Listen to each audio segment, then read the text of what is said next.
La reconversion, c'est une nouvelle vie, c'est une opportunité. Qu'est-ce que ça va changer dans ma vie d'arrêter le ski? Est-ce qu'au moment où tout ça allait s'arrêter, j'allais pouvoir avoir des ambitions dans une vie professionnelle? Je me suis dit, qu'est-ce que je fais? Je ne sais plus. J'ai été perdue. J'ai dû mettre en place tout mon processus de reconversion, un petit peu malgré moi. J'ai pas choisi d'arrêter et c'est une double blessure au genou qui m'a fait arrêter ma carrière. La boxe m'a jamais permis de vivre. Il n'y avait pas encore dans les débuts le statut de sportif de haut niveau, donc forcément, il fallait que je trouve d'autres solutions à côté.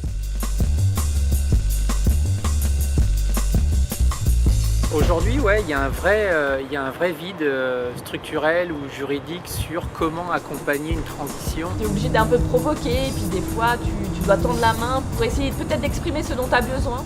Il faut bricoler, quoi. Donc, et puis moi, j'ai essayé de faire ce que j'ai pu avec mon côté un peu autodidacte. Et tous les programmes qu'on me proposait, je rentrais pas dans les cases parce que j'avais pas le niveau de diplôme nécessaire.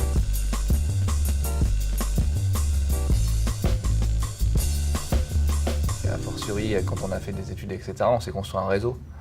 Seule, j'aurais jamais réussi à le faire, j'aurais jamais eu confiance. C'est là que j'ai découvert finalement le parcours athlète-emploi porté par la fondation ADECO en partenariat avec le CNOSF. Je me souviens de la qualité de l'expert que j'ai eu en face de moi. Je crois que les entreprises, elles ont aussi perçu le fait que d'avoir un sportif, c'était quelqu'un de compétent. Le sport de haut niveau apporte énormément dans ma vie professionnelle, la capacité à prendre du recul. On est capable de fédérer, on lâche rien. Et moi, je le vois dans le boulot.